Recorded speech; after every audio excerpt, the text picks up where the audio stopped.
Hey guys, I'm learning TFT.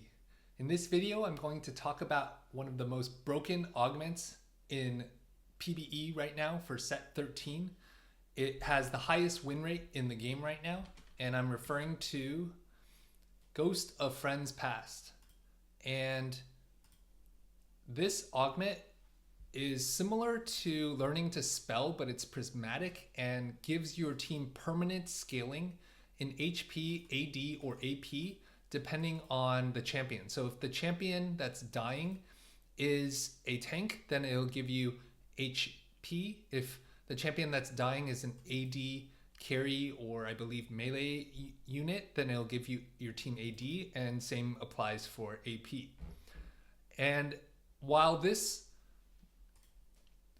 augment has a ridiculous 44% win rate, it's actually not that easy to play. And in this video, I'm going to talk a little bit about the theory of this augment, how to approach it, as well as go through a VOD review of one of my games that I recently played. And I wouldn't be surprised if Riot nerfs this a bit. They could probably modify the numbers to be a little bit lower, so it's not as strong as it is currently. But it's not so trivial to play. And the reason is, so this is quite flexible because you can choose which units you want to die. So you can choose to lean towards an AD direction or an AP direction. But keep in mind that this is similar to learning to spell in that if your units are on the board, they will gain this permanent benefit over time. But if you are adding a 4 cost later in the game, they will not get the benefit from all of the previous deaths of your champions. So this means that usually for this to work, just like learning to spell, you want to lean towards reroll, or if you get an early 3 cost in stage 1, you can potentially do 3 cost reroll. But I suspect that 2 cost reroll is the sweet spot for this augment. And the reason for that is because ideally you can find an early 2 cost. It's not that hard. But if you are going towards 1 cost, your team might be too strong in the early game and you want to be able to sacrifice your units. So usually that means you're probably not slamming items because you'd rather your units die so you can get this scaling in the early game. So 1 costs are probably okay, but 2 costs I suspect is the sweet spot. And the other consideration for Ghosts of Friends Past is that I suspect this works better on melee carries because they benefit from both the health and the attack damage. And furthermore, if you have a traditional front to back, let's say a 4 range unit in the back with a tank in the front, you typically want to build the items with, if you are playing this augment, you probably want to build your carry items first and not your tank items, because if you start, especially if you're playing 1 cost reroll, if you get a bunch of, let's say you have, I don't know, let's say you're playing Draven and Darius and you have like Vi or something, and you have 2 stars and you have Rel. Let's say you have like a 2-star Rel with a stone plate, and like this is 2 stars, this is 2 stars, and you already have like a Rage Blade or something on Draven. You could just have fights where none of your units die, especially if you itemize your tank first. And so when you have this augment, you want to make sure that your team dies first, which means you might want to sacrifice these units. But then this unit might not die if you're too strong in the early game. And so the ideal situation is actually if you can have a melee unit. And I don't believe that there are that many 2 range melees, because if you have a melee 1 range unit, it might die early.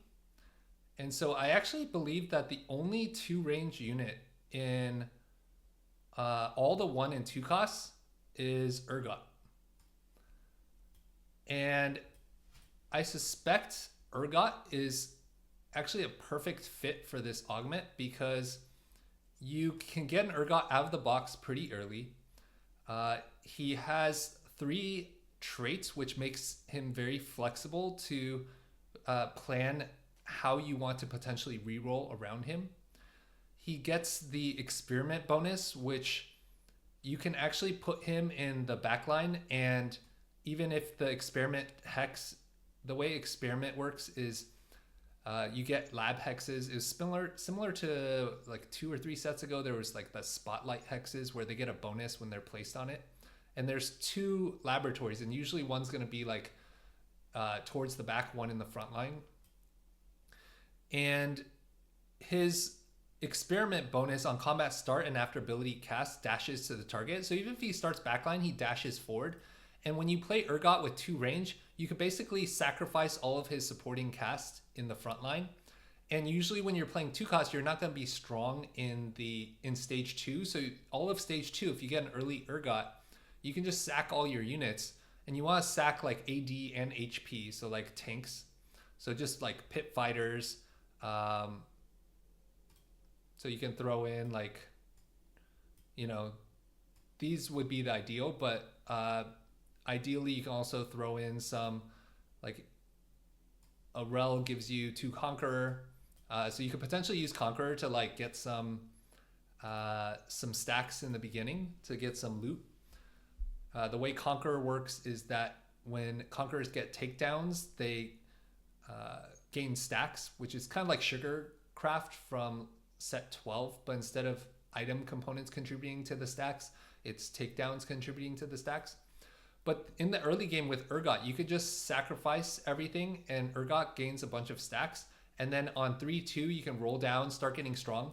And even when you roll down with your 2 cost and hit your 2-star, you're at level 6. You can still continue to frontline your like Draven or whatever other units.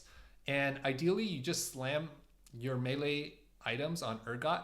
And so your frontline is just basically everybody else that you're sacrificing. And that's different than, for example, if you, again, you're playing a front to back and you do a roll down, let's say of 1 cost.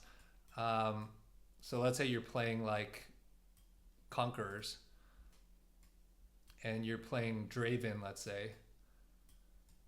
So let's say this is your level 5 board. And the thing with playing 1 cost front to back, like let's say you have this 2-starred, you want your front line to be decent. And so you could take some bad losses even if you have like 3 items here, because your front line just falls apart and you could take some bad losses. But with a melee carry, you could sacrifice all of your front line and your melee carry can still hold its own, especially because Urgot is gaining both HP and AD.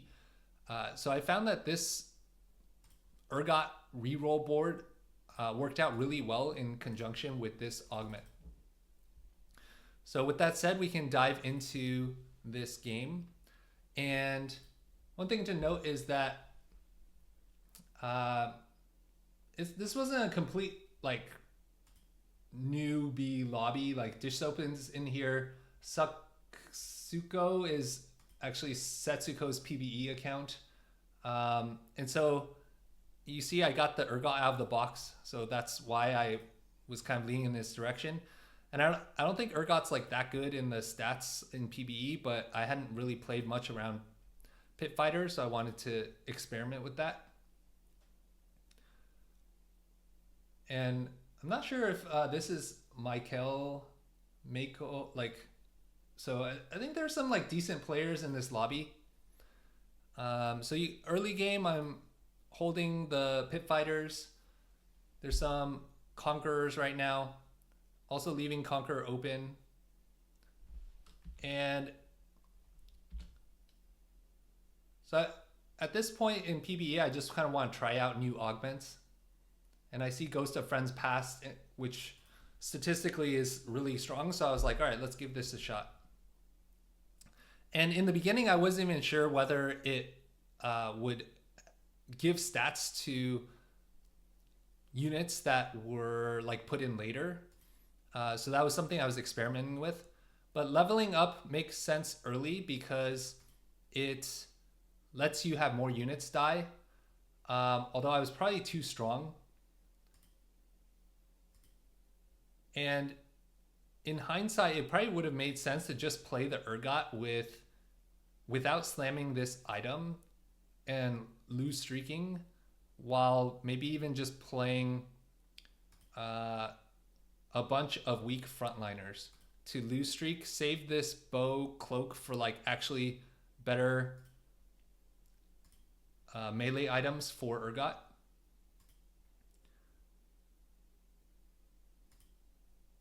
And probably also frontlining that Draven so that the Draven can die earlier.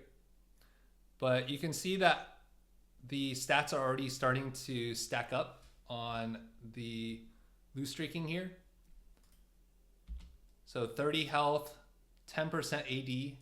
Like this AD amount, if I have like multiple AD units dying every round, is actually non-trivial. So at this point with 2 Urgots, I'm thinking, oh, let's just experiment with Urgot reroll. It seems like it could make sense. I'm gaining the stacks early. I was also considering like playing down a Conqueror angle. And I did slam the Runons, but with this belt, I'm thinking ideally I can find a Sterax off Carousel, which I do get. Originally, I was also thinking maybe I could play around like vertical and push tempo with levels, but then I tested out whether a unit would gain the stacks if it wasn't put in before. So like here, I was basically looking at whether this unit got the benefit in the HP and it didn't. So that's where I was like, okay, I'm not going to push levels. I'm going to stick with Urgot as the plan. And it's good that I'm lose streaking right now, which again, in hindsight, I would not have slammed the Runons if I had known that these stacks only apply to existing units on the board. But I am going to start holding on to Nunu to get in 3 experiment. I also should have been frontlining this Draven, though for the most part I believe I'm losing all of these fights, so it doesn't make a huge difference. But just in case other people were weak, it probably would have made sense to do that.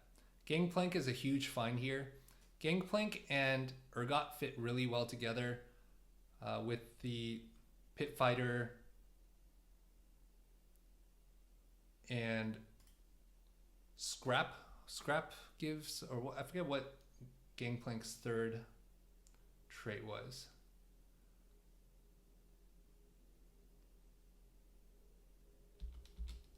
Okay, and I high rolled a Dr. Mundo here. So there's actually, the way experiment works is there's 3 hexes. There's the 3rd one here, but initially there are just 2 at 3 experiment. And when you put an experiment unit on there, they get their experiment bonus, and that experiment bonus is given to both of, or all of the experiment units that are placed on hexes. So right now, Mundo gets the experiment bonus and Urgot. And you can see there, I was just looking at the stats so far, the bonus on AD is already 42% AD, which is pretty crazy. Which actually with a double Runon's Hurricane, with that extra AD may have actually been really good. But I wasn't sure how good Category 5 was on Urgot. And I wanted more traditional melee items, though it probably in hindsight would have been quite good. And then here, because I'm leaning towards reroll, I was thinking, okay, let's try out Shop Glitch. I'm actually not quite sure how good it is in the stats. It's actually not very good. But I am leaning towards reroll, and with both Urgot and Nunu Gangplank, I'm thinking maybe I could hit 3-star Urgot and then also maybe hit 3-star Gangplank and Nunu as kind of a high option out, especially if with Ghost of Friends Pass I can kind of eke through stage 3 and then have a really strong stage 4 after I hit Urgot 3. So I'm not sure. I wasn't playing off of any of the like established meta comps. I was kind of just experimenting. Especially with this augment, you kind of need to play what you hit early in order to get all that scaling.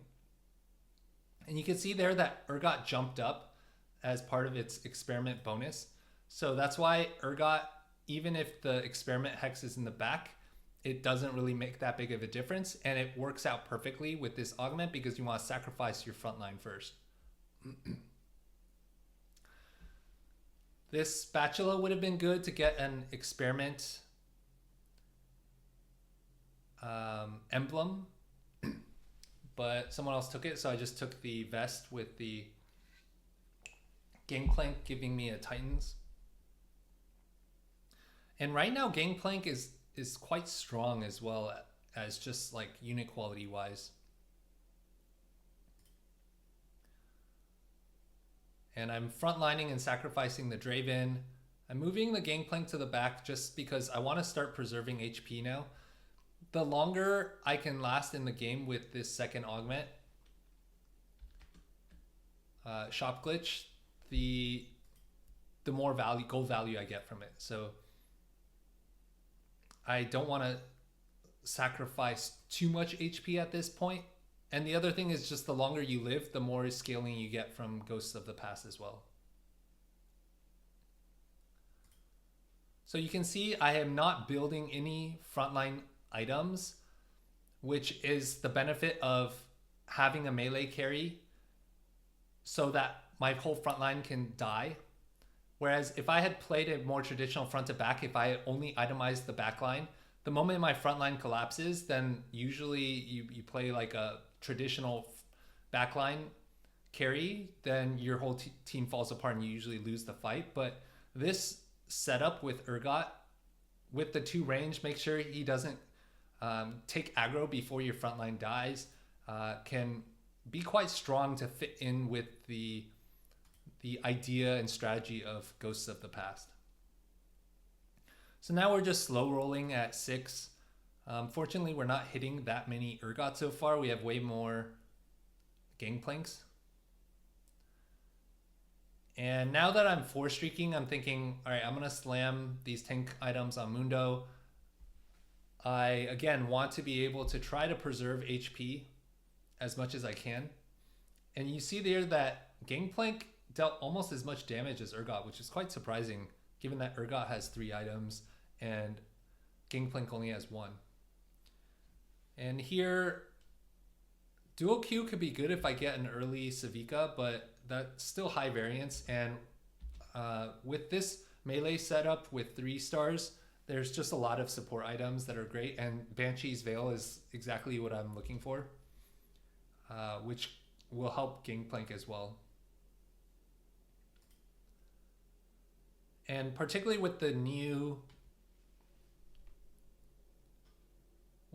new set mechanic for set 13 of anomalies, if you can get a support item, you get anomaly, you get combat augments, you're starting to see like a significantly strong carry, because it's like he has 1, 2, 3 items here, 4 items, 5 items, and then with the anomaly, it's like Urgot with 6 items basically.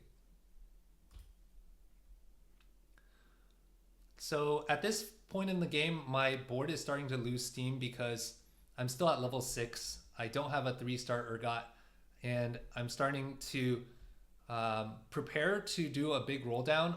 I don't want to waste the gold value at the end of the stage. So my game plan right now is to wait until after I get the anomaly, which will give me a big spike for Urgot, and then do a big roll down at 5-1. Here I take a spatula or a pan because, what is it? Pan with cloak gives me a pit fighter, which is quite good. I can also do an artillerist. So multiple outs. And if I reforge pan into spatula, I can make it turn into an experiment emblem as well. So I don't want to roll too aggressively here. I still have enough HP where I can sack 1 more round and or 2 more rounds and go into stage 5. 5-1 is where I really want to push aggressively after I get this augment value.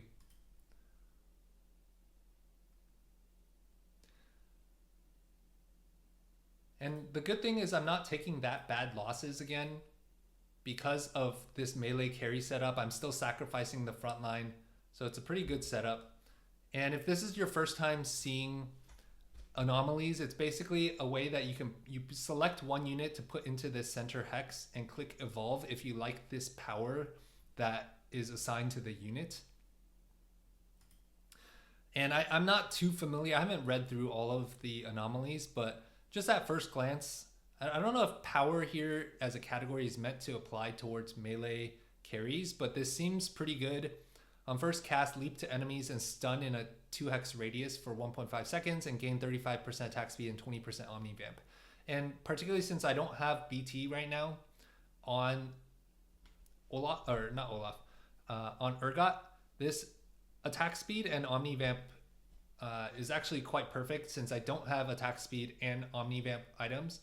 And the stun kind of just gives him more time to be able to burst.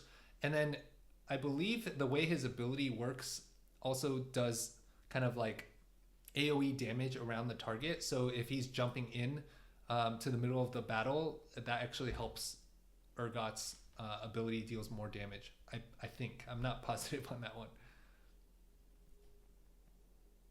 So we evolve it, gets the special ability, and then roll a little bit.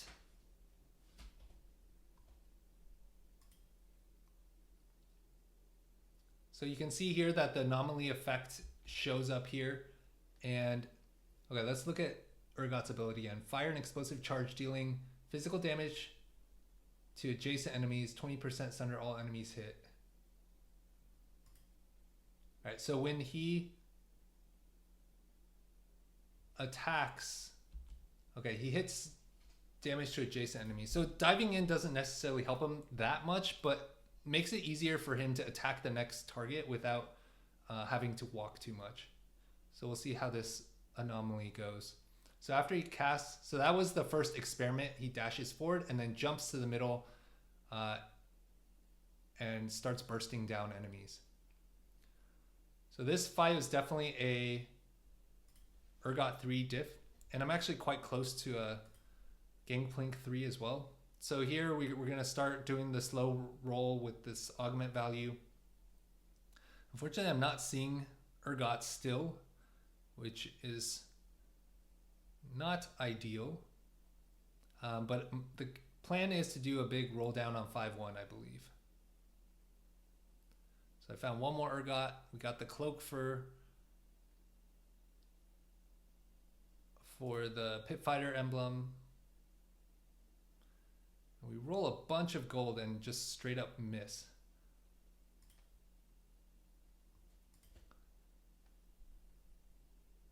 So we're one off, Urgot one off, Gangplank. This again is definitely a 3-star difference here. And unfortunately, I don't have enough units to hold that Nunu. Finally hit the Urgot. And then I sell the Nunu to get the 6 Pit Fighter in since I'm on 1 life and need to stabilize.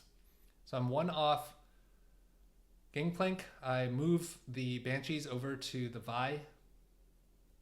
And now we can see how powerful this comp is.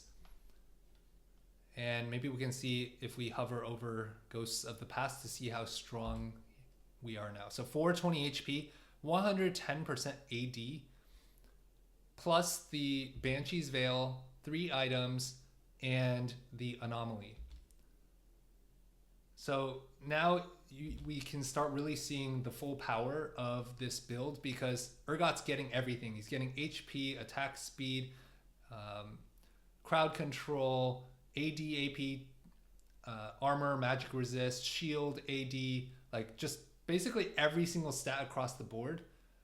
He's getting, and even this experiment bonus, he's getting Dr. Mundo's 200 bonus max health, takedown gain 75 max health. And so if you can even cap out with a 5 experiment, it's like Olaf, or not, why do I keep saying Olaf? It's like Urgot has like 10 items, which is pretty insane. And now you can see that Olaf is starting to pop off. Ideally, I can eventually get this Runons off of Olaf or Urgot and like get a better third item. And here I'm leaning towards DB. Just get more attack damage. Just Runons is better for carries with high attack speed, and like if you have like a Rage Blade and Runons, or you already have like a DB. So I want more burst potential on Urgot. So that's why I put the DB here. But ideally I can even move the DB over to Gangplank later and get like a BT or something better on Urgot. So now my team is really starting to steamroll these fights.